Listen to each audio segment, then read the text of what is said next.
Carrie by Stephen King. This is for Tabby, who got me into it and then bailed me out of it. Part 1. Bloodsport. News item from the Westover, Maine Weekly Enterprise, August 19th, 1966. Rain of stones reported. It was reliably reported by several persons that a rain of stones fell from a clear blue sky on Carlin Street in the town of Chamberlain on August 17th. The stones fell principally on the home of Mrs. Margaret White, damaging the roof extensively and ruining 2 gutters and a downspout valued at approximately $25. Mrs. White, a widow, lives with her 3-year-old daughter, Carrie. Mrs. White could not be reached for comment. Nobody was really surprised when it happened. Not really. Not at the subconscious level where savage things grow. On the surface, all the girls in the shower room were shocked, thrilled, ashamed, or simply glad that the white bitch had taken it in the mouth again. Some of them might also have claimed surprise, but of course their claim was untrue. Carrie had been going to school with some of them since the 1st grade, and this had been building since that time. Building slowly and immutably, in accordance with all the laws that govern human nature. Building with all the steadiness of a chain reaction approaching critical mass. What none of them knew, of course, was that Carrie White was telekinetic. Graffiti scratched on a desk of the Barker Street Grammar School in Chamberlain. Carrie White eats shit. The locker room was filled with shouts, echoes, and the subterranean sound of showers splashing on tile. The girls had been playing volleyball in period 1, and their morning sweat was light and eager. Girls stretched and writhed under the hot water, squalling, flicking water, squirting white bars of soap from hand to hand. Carrie stood among them stolidly, a frog among swans. She was a chunky girl with pimples on her neck and back and buttocks. Her wet hair completely without color. It rested against her face with dispirited sogginess, and she simply stood, head slightly bent, letting the water splat against her flesh and roll off. She looked the part of the sacrificial goat, the constant butt, believer in left-handed monkey wrenches, perpetual foul-up, and she was. She wished forlornly and constantly that you and I had individual, and thus private, showers, like the high schools at Westover or Lewiston. They stared. They always stared. Showers turning off, one by one. Girls stepping out, removing pastel bathing caps, toweling, spraying deodorant, checking the clock over the door. Bras were hooked, underpants stepped into. Steam hung in the air. The place might have been an Egyptian bathhouse, except for the constant rumble of the jacuzzi whirlpool in the corner. Calls and catcalls rebounded with the snap and flicker of billiard balls after a hard break. So Tommy said he hated it on me, and I'm going with my sister and her husband. He picks his nose, but so does she, so they're very shower after high school and too cheap to spend a goddamn penny, so Cindy and I... Miss Desjardins, their slim, non-breasted gym teacher, stepped in, craned her neck around briefly, and slapped her hands together once smartly. What are you waiting for, Carrie? Doom? Bell in 5 minutes. Her shorts were blinding white, her legs not too curved but striking in their unobtrusive muscularity. A silver whistle, won in college archery competition, hung around her neck. The girls giggled and Carrie looked up, her eyes slow and dazed from the heat and the steady pounding roar of the water. Uh-huh. It was a strangely froggy sound, grotesquely apt, and the girls giggled again. Sue Snell had whipped a towel from her hair with the speed of a magician embarking on a wondrous feat, and began to comb rapidly. Miss Desjardins made an irritated cranking gesture at Carrie and stepped out. Carrie turned off the shower. It died in a drip and a gurgle. It wasn't until she stepped out that they all saw the blood running down her leg. From The Shadow Exploded. Documented facts and specific conclusions derived from the case of Carrie White by David R. Congress, Tulane University Press, 1981, page 34. It can hardly be disputed that failure to note specific instances of telekinesis during the white girl's earlier years must be attributed to the conclusion offered by White and Stearns in their paper Telekinesis, a Wild Talent Revisited, that the ability to move objects by effort of the will alone comes to the fore only in moments of extreme personal stress. The talent is well hidden indeed. How else could it have remained submerged for centuries with only the tip of the iceberg showing above a sea of quackery? We have only skimpy hearsay evidence upon which to lay our foundation in this case, but even this is enough to indicate that a TK potential of immense magnitude existed within Carrie White. The great tragedy is that we are all now Monday morning quarterbacks. Period. The catcalls came first from Chris Hargensen. It struck the tiled walls, rebounded, and struck again. Sue Snell gasped laughter from her nose and felt an odd, vexing mixture of hate, revulsion, exasperation, and pity. She just looked so dumb standing there, not knowing what was going on. God, you'd think she never... Period! It was becoming a chant, an incantation. Someone in the background, perhaps Hargensen again, Sue couldn't tell in the jungle of echoes, was yelling, "Plug it up!" with hoarse, uninhibited abandon. Period! Period! Period! Carrie stood dumbly in the center of a forming circle, water rolling from her skin in beads. She stood like a patient ox, aware that the joke was on her, as always, dumbly embarrassed but unsurprised. Sue felt welling disgust as the first dark drops of menstrual blood struck the tile in dime-sized drops. "For God's sake, Carrie, you've got your period," she cried. "Clean yourself up." "Uh-huh." She looked around bovinely. Her hair stuck to her cheeks in a curving helmet shape. There was a cluster of acne on one shoulder. At 16, the elusive stamp of hurt was already marked clearly in her eyes. "She thinks they're for lipstick," Ruth Gogan suddenly shouted with cryptic glee, and then burst into a shriek of laughter. Sue remembered the comment later and fitted it into a general picture, but now it was only another senseless sound in the confusion. 16? She was thinking. She must know what's happening. More droplets of blood. Carrie still blinked around at her classmates in slow bewilderment. Helen Shires turned around and made mock throwing-up gestures. "You're bleeding!" Sue yelled suddenly, furiously. "You're bleeding, you big dumb pudding!" Carrie looked down at herself. She shrieked. The sound was very loud in the humid locker room. A tampon suddenly struck her in the chest and fell with a plop at her feet. A red flower stained the absorbent cotton and spread. Then the laughter. Disgusted, contemptuous, horrified, seemed to rise and bloom into something jagged and ugly, and the girls were bombarding her with tampons and sanitary napkins, some from purses, some from the broken dispenser on the wall. They flew like snow, and the chant became, "Plug it up! Plug it up! Plug it up! Plug it..." Sue was throwing them too, throwing and chanting with the rest, not really sure what she was doing. A charm had occurred to her mind, and it glowed there like a neon. "There's no harm in it, really no harm in it, really no harm." It was still flashing and glowing, reassuringly, when Carrie suddenly began to howl and back away, flailing her arms and grunting and gobbling. The girls stopped, realizing that fission and explosion had finally been reached. It was at this point, when looking back, that some of them would claim surprise. Yet there had been all these years of "let's short-sheet Carrie's bed at Christian youth camp, and I found this love letter from Carrie to flash Bobby Pickett, let's copy it and pass it around and hide her underpants somewhere and put this snake in her shoe and duck her again and duck her again."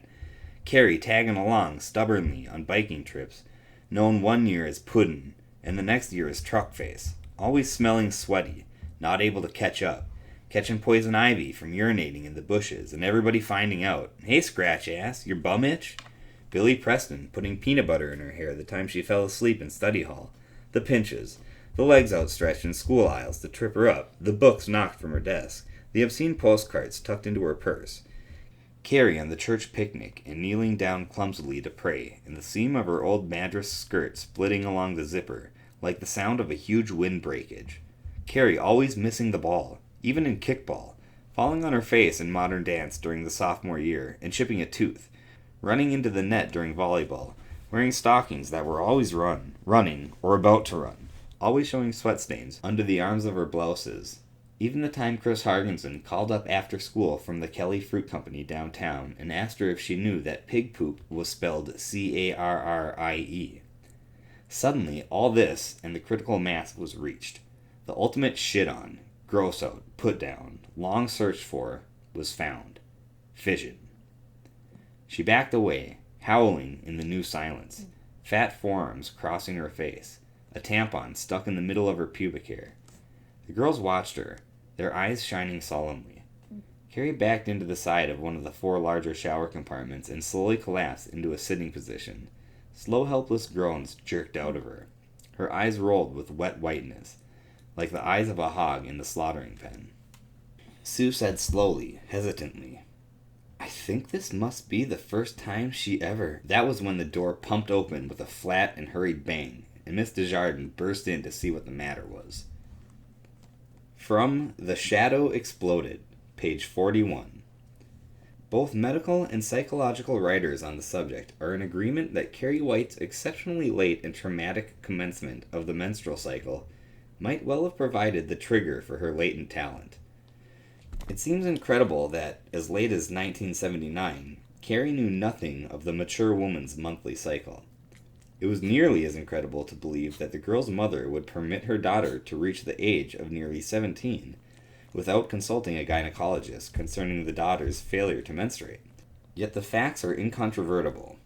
When Carrie White realized she was bleeding from the vaginal opening, she had no idea what was taking place. She was innocent of the entire concept of menstruation.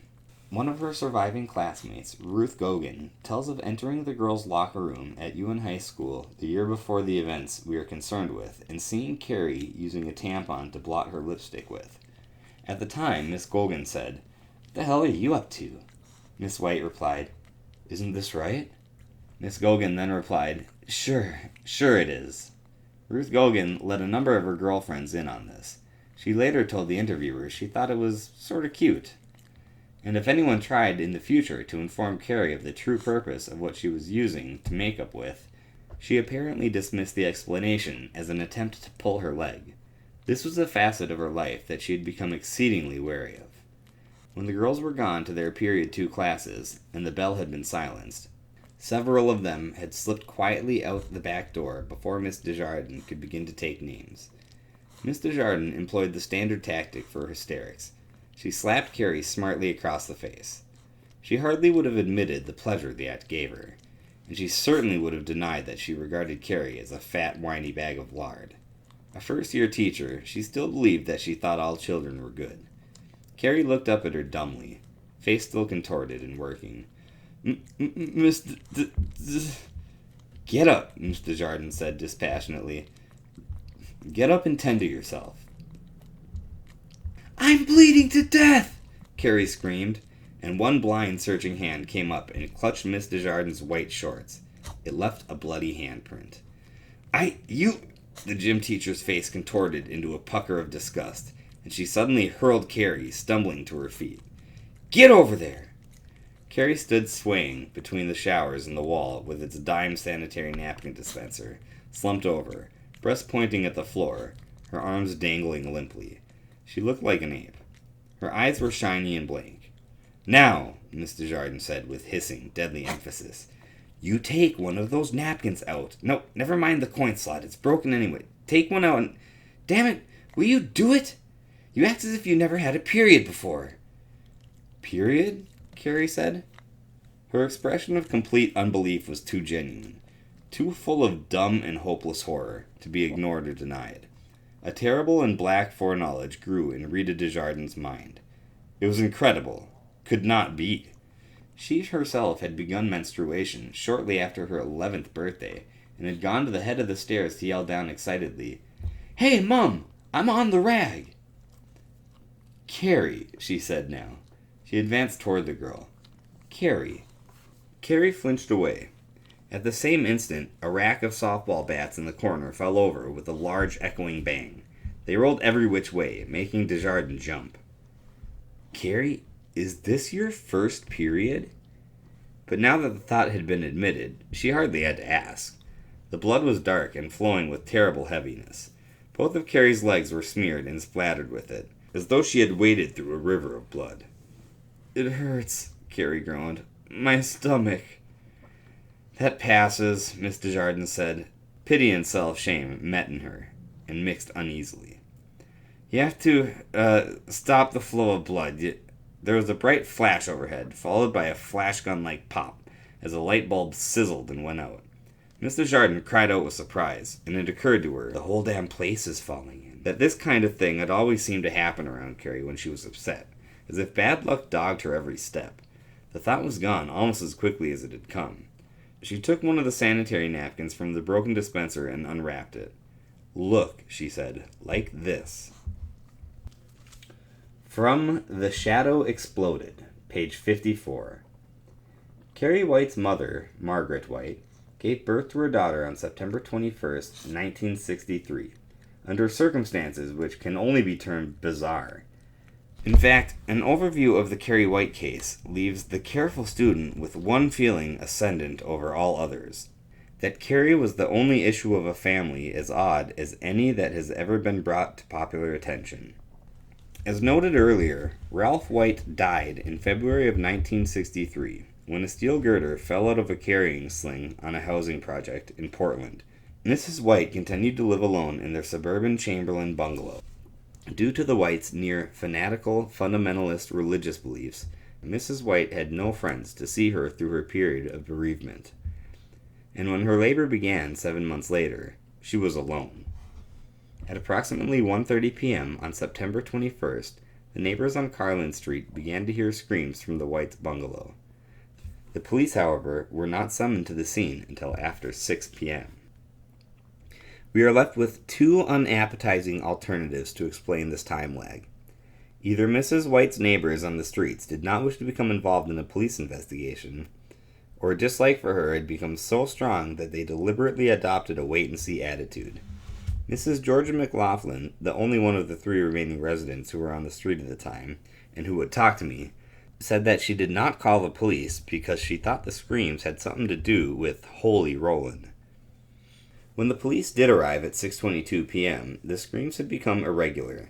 Mrs. White was found in her bed upstairs, and the investigating officer, Thomas G. Merton, at first thought she had been the victim of an assault. The bed was drenched with blood, and a butcher knife lay on the floor. It was only then that he saw the baby, partially wrapped in the placental membrane, at Mrs. White's breast. She had apparently cut the umbilical cord herself with the knife. It staggers both imagination and belief to advance the hypothesis that Mrs. Margaret White did not know she was pregnant, or even understand what the word entails, and recent scholars such as J.W. Bankson and George Fielding have made a more reasonable case for the hypothesis that the concept, linked irrevocably in her mind with the sin of intercourse, had been blocked entirely from her mind. She may simply have refused to believe that such a thing could ever happen to her. We have records of at least 3 letters to a friend in Kenosha, Wisconsin, that seem to prove conclusively that Mrs. White believed from her 5th month on that she had a cancer of the womanly parts, and would soon join her husband in heaven. When Miss Desjardins led Carrie up to the office 15 minutes later, the halls were mercifully empty. Classes droned onward behind closed doors. Carrie's shrieks had finally ended, but she had continued to weep with steady regularity. Desjardins had finally placed the napkin herself, cleaning the girl up with wet paper towels, and gotten her back into the plain cotton underpants. She tried twice to explain the commonplace reality of menstruation, but Carrie clapped her hands over her ears and continued to cry.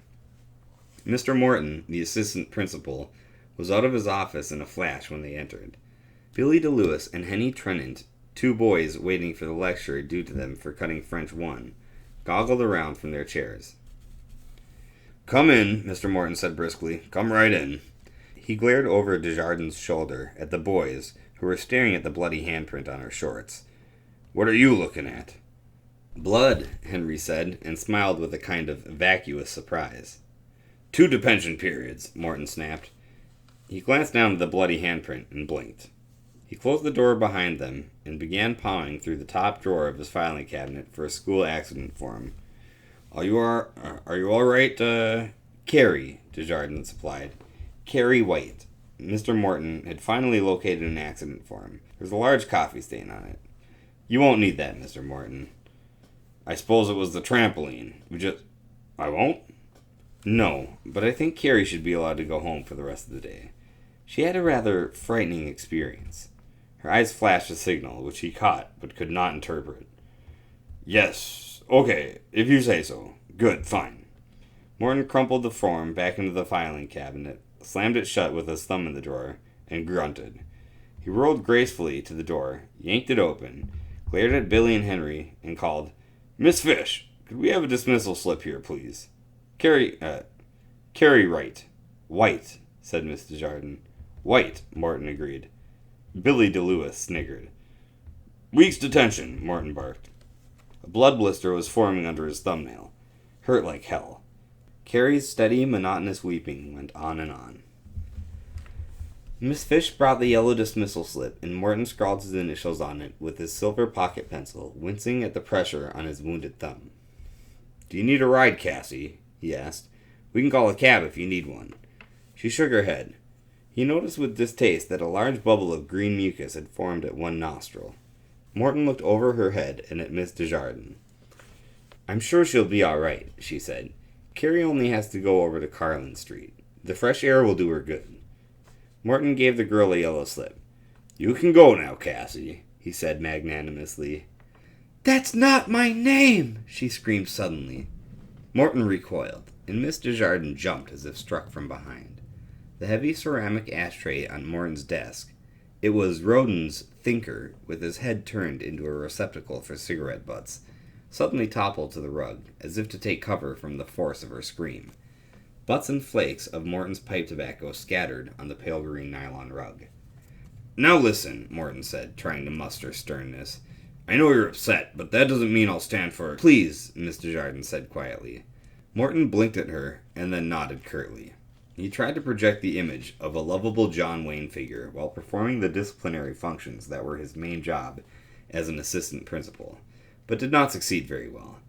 The administration, usually represented at J.C. suppers, PTA functions, and American Legion award ceremonies by Principal Henry Grail, usually termed him Lovable Mort. The student body was more apt to term him that crazy-ass jabber from the office.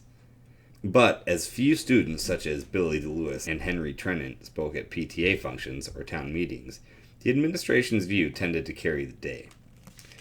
Now, Lovable Mort, still secretly nursing his jammed thumb, smiled at Carrie and said, Go along if you like, Miss Wright. Or would you like to sit a spell and just collect yourself? I'll go, she muttered, and swiped at her hair. She got up, then looked around at Miss Desjardins. Her eyes were wide open and dark with knowledge. They laughed at me.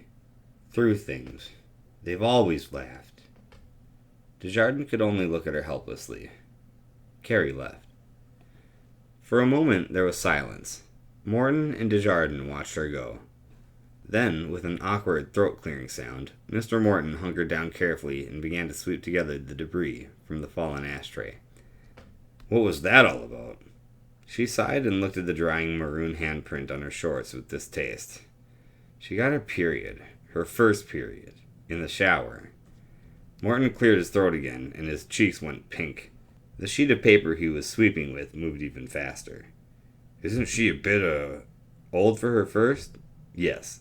That's what made it so traumatic for her. Although I can't understand why her mother... The thought trailed off, forgotten for the moment. I don't think I handled it very well, Morty, but I didn't understand what was going on. She thought she was bleeding to death. He stared up sharply. I don't believe she knew there was such a thing as menstruation until a half an hour ago. Hand me that little brush there, Miss Desjardins. Yes, that's it. She handed him a little brush with the legend, Chamberlain Hardware and Lumber Company. Never brushes you off. Written up the handle. He began to brush his pile of ashes onto the paper. There's still going to be some for the vacuum cleaner, I guess. This deep pile is miserable. I thought I set that ashtray back on the desk further. Funny how things fall over. He bumped his head on the desk and sat up abruptly. It's hard for me to believe that a girl in this, or any other high school, could get through 3 years and still be alien to the fact of menstruation, Miss Desjardins. It's even more difficult for me, she said. But it's all I can think of to explain her reaction. She's always been a group scapegoat. He funneled the ashes and butts into the wastebasket and dusted his hands. I placed her, I think. White. Margaret White's daughter. Must be. That makes it a little easier to believe. He sat down behind his desk and smiled apologetically. There's so many of them. After 5 years or so, they all start to merge into one group face. You call boys by their brother's name, that type of thing. It's hard. Of course it is. Wait till you've been in the game 20 years like me, he said morosely, looking down at his blood blister. You get kids that look familiar and find out you had their daddy the year you started teaching. Margaret White was before my time, for which I am profoundly grateful. She told Mrs. Becenti, God rest her, that the Lord was reserving a special burning seat in hell for her because she gave the kids an outline of Mr. Darwin's beliefs on evolution. She was suspended twice while she was here. Once for beating a classmate with her purse. Legend has it that Margaret saw the classmate smoking a cigarette. Peculiar religious views. Very peculiar. His John Wayne expression suddenly snapped down. The other girls. Did they really laugh at her? Worse, they were yelling and throwing sanitary napkins at her when I walked in. Throwing them like peanuts. Oh dear. John Wayne disappeared. Mr. Morton went scarlet. You have names? Yes, not all of them, although some of them may rat on the rest. Christine Hargensen appears to be the ringleader, as usual. Chris and her Mortimer nerds, Morton murmured. Yes, Tina Blake, Rachel Spies, Helen Shires, Donna Thibodeau, and her sister Mary Lila Grace, Jessica Upshaw. And Sue Snell, she frowned. You wouldn't expect a trick like that from Sue. She's never seemed the type for this kind of a stunt. Did you talk to the girls involved? Miss Desjardins chuckled unhappily. I got them the hell out of there. I was too flustered, and Carrie was having hysterics. He steepled his fingers. Do you plan to talk to them? Yes, but she sounded reluctant. Do I detect a note of... You probably do, she said glumly. I'm living in a glass house, see? I understand how those girls felt. The whole thing just made me want to take the girl and shake her. Maybe there's some kind of instinct about menstruation that makes women want to snarl. I don't know. I kept seeing Sue Snell and the way she looked. Mr. Morton repeated wisely. He did not understand women and had no urge at all to discuss menstruation. I'll talk to them tomorrow, she promised, rising. Rip them down one side and up the other. Good. Make the punishment suit the crime. And if you feel you have to send any of them to me, feel free. I will, she said kindly. By the way, a light blew out while I was trying to calm her down. It added the final touch. I'll send a janitor right down, he promised. And thanks for doing your best, Miss Desjardins. Will you have Miss Fish send in Billy and Henry? Certainly. She left. He leaned back and let the whole business slide out of his mind. When Billy DeLewis and Henry Trennan, class cutters extraordinaire, slunk in, he glowered at them happily and prepared to talk tough. As he often told Hank Grail, he ate class cutters for lunch. Graffiti scratched on a desk in Chamberlain Junior High School. Roses are red, violets are blue, sugar is sweet, but Carrie White eats shit. She walked down Ewan Avenue and crossed over to Carlin at the stoplight on the corner. Her head was down and she was trying to think of nothing. Cramps came and went in great gripping waves, making her slow down and speed up like a car with carburetor trouble. She stared at the sidewalk. Quartz glittering in the cement. Hopscotch grids scratched in ghostly rain-faded chalk. Wads of gum stamped flat. Pieces of tinfoil and penny candy wrappers. They all hate and they never stop. They never get tired of it. A penny lodged in a crack. She kicked it. Imagine Chris Hargensen, all bloody and screaming for mercy, with rats crawling all over her face. Good. That would be good. A dog turd with a foot track in the middle of it. a roll of blackened caps that some kid had banged with a stone. Cigarette butts. Crash her head in with a rock, with a boulder. Crash in all their heads. Good, good. Savior Jesus, meek and mild. That was good for Mama, all right for her. She didn't have to go among the wolves every day of every year, out into a carnival of laughers, joke-tellers, pointers, snickerers. And didn't Mama say there would be a day of judgment? The name of that star shall be Wormwood, and they shall be scourged with scorpions, and an angel with a sword. If only it would be today, and Jesus coming not with a lamb and a shepherd's crook, but with a boulder in each hand to crush the laughers and the snickerers, to root out the evil and destroy it, screaming, a terrible Jesus of blood and righteousness. And if only she could be his sword, and his arm. She had tried to fit. She had defied Mama in 100 little ways, and tried to erase the red plague circle that had been drawn around her from the first day she had left the controlled environment of the small house on Carlin Street, and had walked up to the Barker Street Grammar School with her Bible under her arm. She could still remember that day, the stairs, and the sudden, awful silence when she had gotten down on her knees before lunch in the school cafeteria. The laughter had begun on that day, and had echoed up through the years. The red plague circle was like blood itself. You could scrub and scrub and scrub, and still it would be there, not erased, not clean. She had never gotten on her knees in a public place again, although she had not told Mama that. Still, the original memory remained with her and with them. She had fought Mama tooth and nail over the Christian youth camp, and had earned the money to go by herself, taking and sewing. Mama told her darkly that it was sin, that it was Methodists and Baptists and Congregationalists, and that it was sin and backsliding. She forbade Carrie to swim at the camp. Yet, although she had swum and had laughed when they ducked her, until she couldn't get her breath anymore and they kept doing it, and she got panicky and began to scream, and had tried to take part in the camp's activities, 1,000 practical jokes had been played on old praying Carrie, and she had come home on the bus a week early, her eyes red and socketed from weeping, to be picked up by Mama at the station. And Mama had told her grimly that she should treasure the memory of her scourging as proof that Mama knew, that Mama was right, that the only hope of safety and salvation was inside the red circle. For straight is the gate, Mama said grimly in the taxi, and at home she had sent Carrie to the closet for 6 hours. Mama had, of course, forbade her to shower with the other girls. Carrie had hidden her shower things in her school locker, and had showered anyway, taking part in a naked ritual that was shameful and embarrassing to her, in hopes that the circle around her might fade a little, just a little. But today, oh today.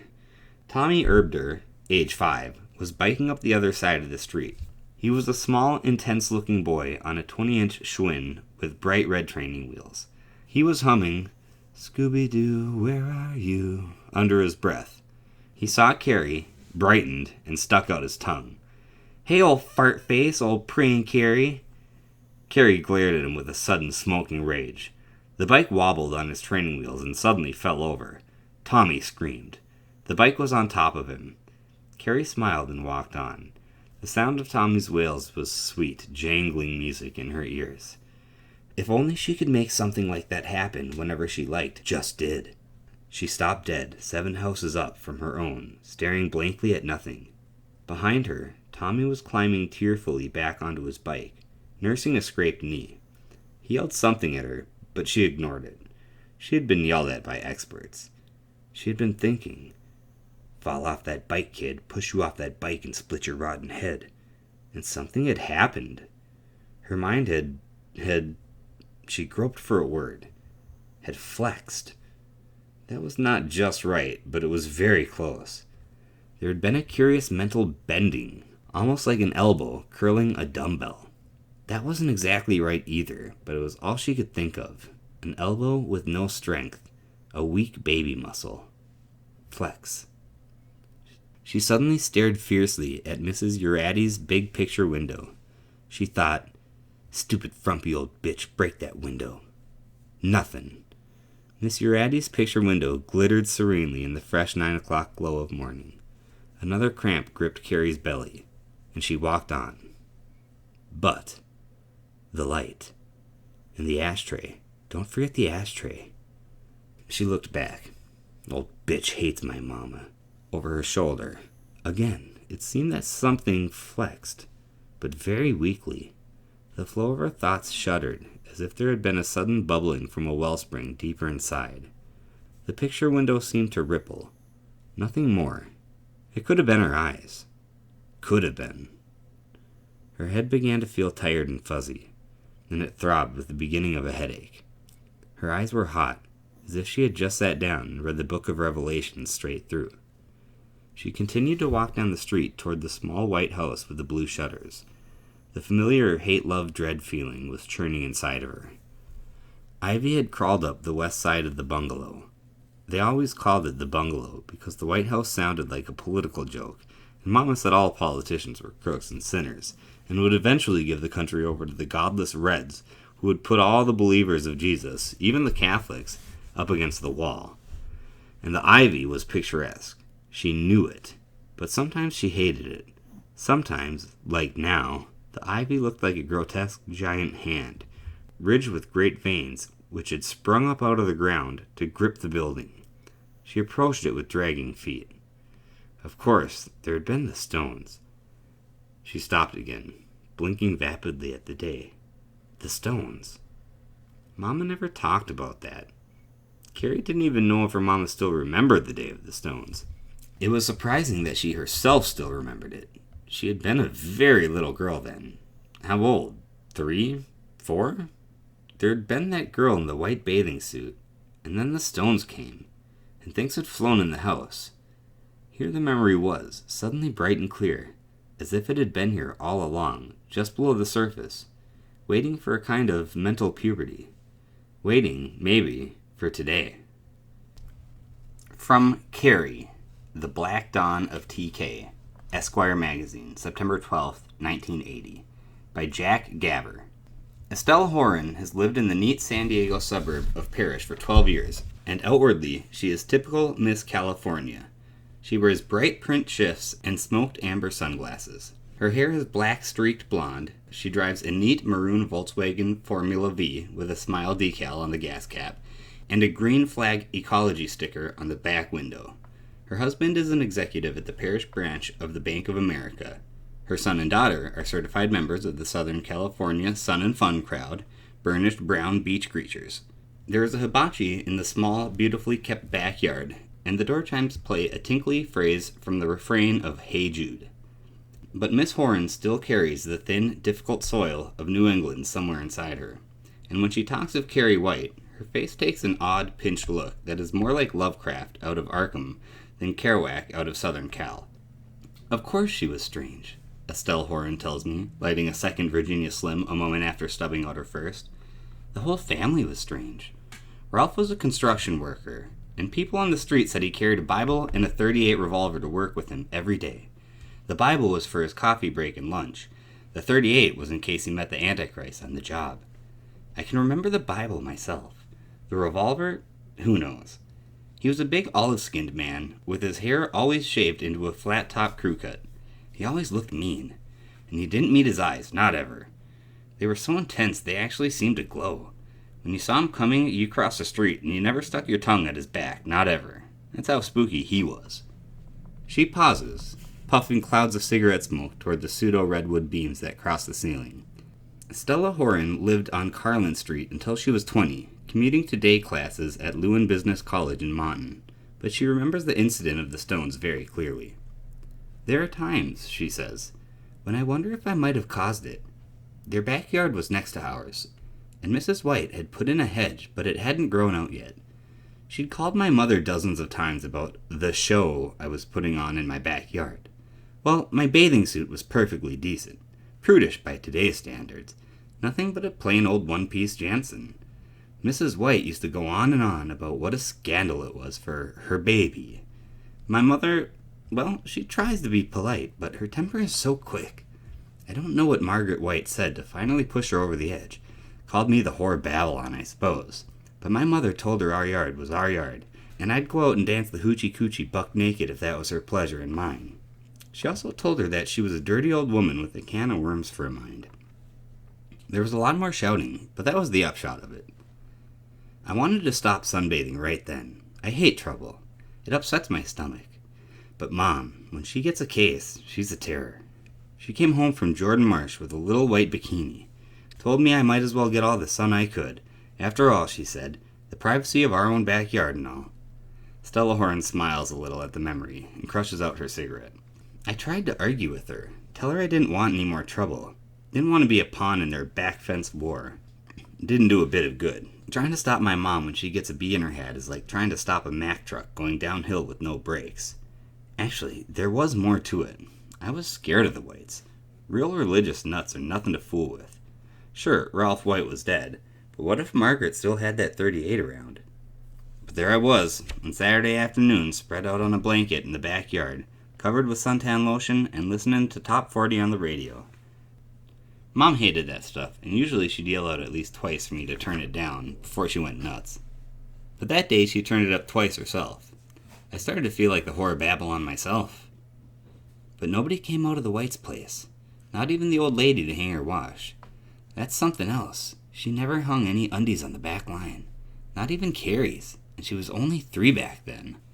Always in the house. I started to relax. I guess I was thinking Margaret must have taken Carrie to the park to worship God in the raw or something. Anyway, after a little while, I rolled on my back, put one arm over my eyes, and dozed off. When I woke up, Carrie was standing next to me and looking down at my body. She breaks off, frowning into space. Outside, the cars are whizzing by endlessly. I can hear the steady little whine my tape recorder makes, but it all seems a little too brittle, too glossy. Just a cheap patina over a darker world. A real world where nightmares happen. She was such a pretty girl, Stella Horn resumes, lighting another cigarette. I've seen some high school pictures of her, and that horrible fuzzy black and white photo on the cover of Newsweek. I look at them and all I can think is, dear God, where did she go? What did that woman do to her? Then I feel sick and sorry. She was so pretty, with pink cheeks and bright brown eyes. And her hair the shade of blonde you know will darken and get mousy. Sweet is the only word that fits. Sweet and bright and innocent. Her mother's sickness hadn't touched her very deeply, not then. I kind of started up awake and tried to smile. It was hard to think what to do. I was loggy from the sun and my mind felt sticky and slow. I said hi. She was wearing a little yellow dress, sort of cute, but awfully long for a little girl in the summer. It came down to her shins. She didn't smile back. She just pointed and said, "What are those?" I looked down and saw that my top had slipped while I was asleep, so I fixed it and said, "Those are my breasts, Carrie." Then she said very solemnly, "I wish I had some." I said, "You have to wait, Carrie. You won't start to get them for another, 8 or 9 years." "No, I won't," she said. "Mama says good girls don't." She looked strange for a little girl, half sad and half self-righteous. I could hardly believe it, and the first thing that popped into my mind also popped right out of my mouth. I said, "Well, I'm a good girl, and doesn't your mother have breasts?" She lowered her head and said something so softly I couldn't hear it. When I asked her to repeat it, she looked at me defiantly and said that her mama had been bad when she made her, and that was why she had them.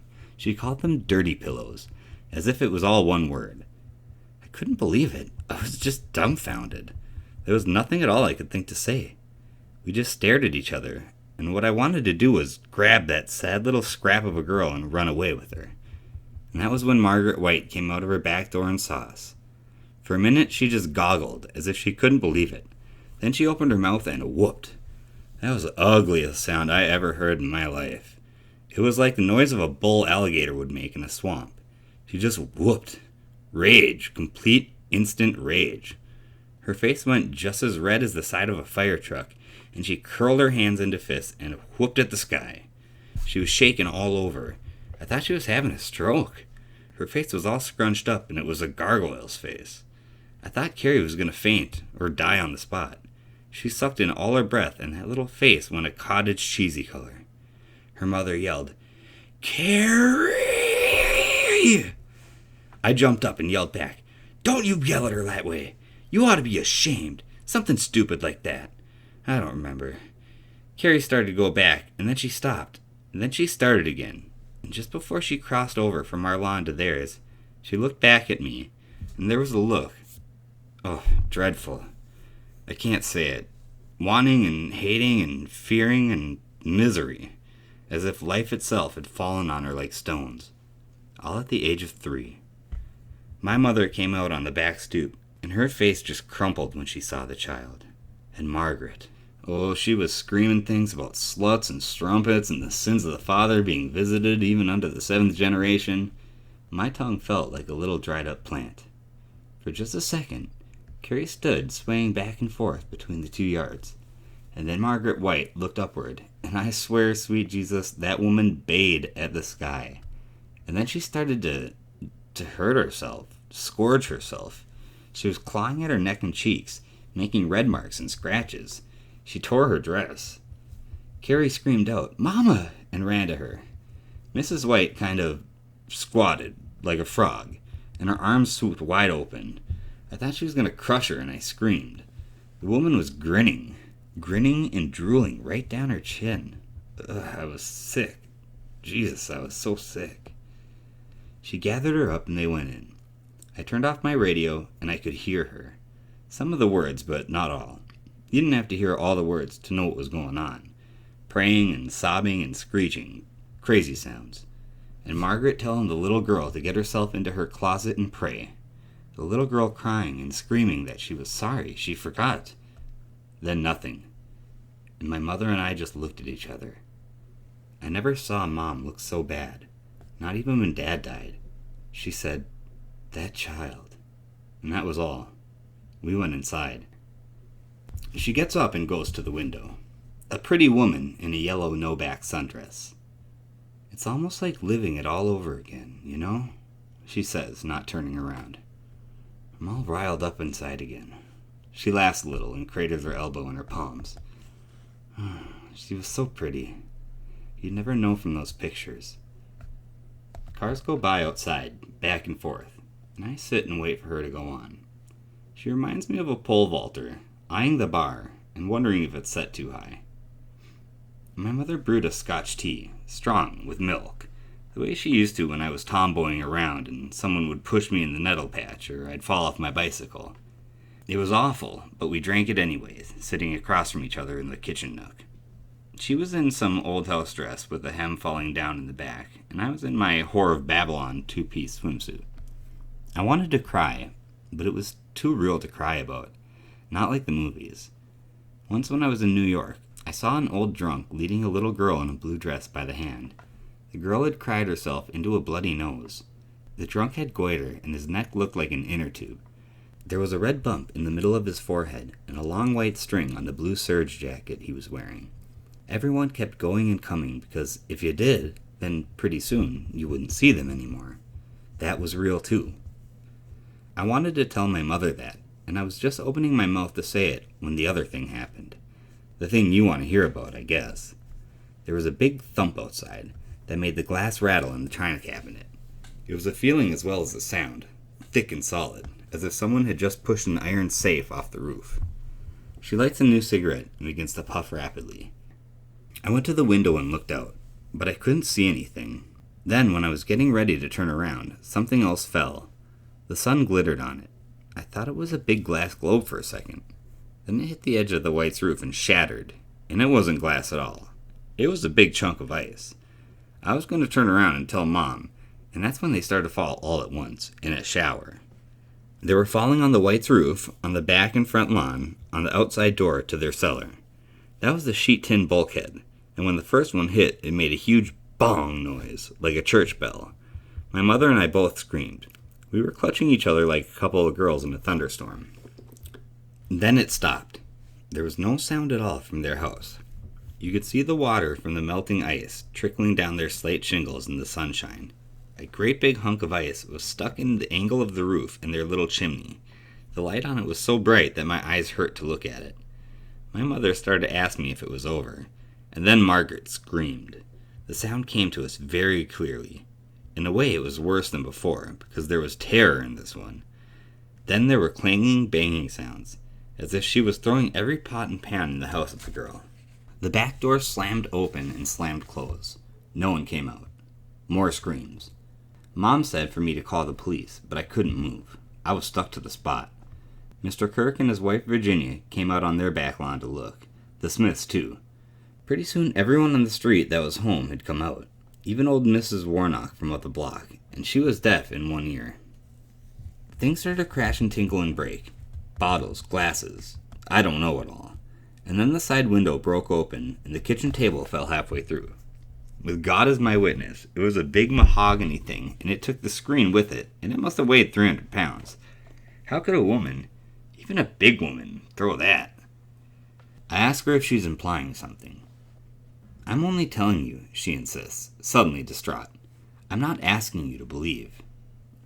She seems to catch her breath and then goes on flatly. There was nothing for maybe 5 minutes.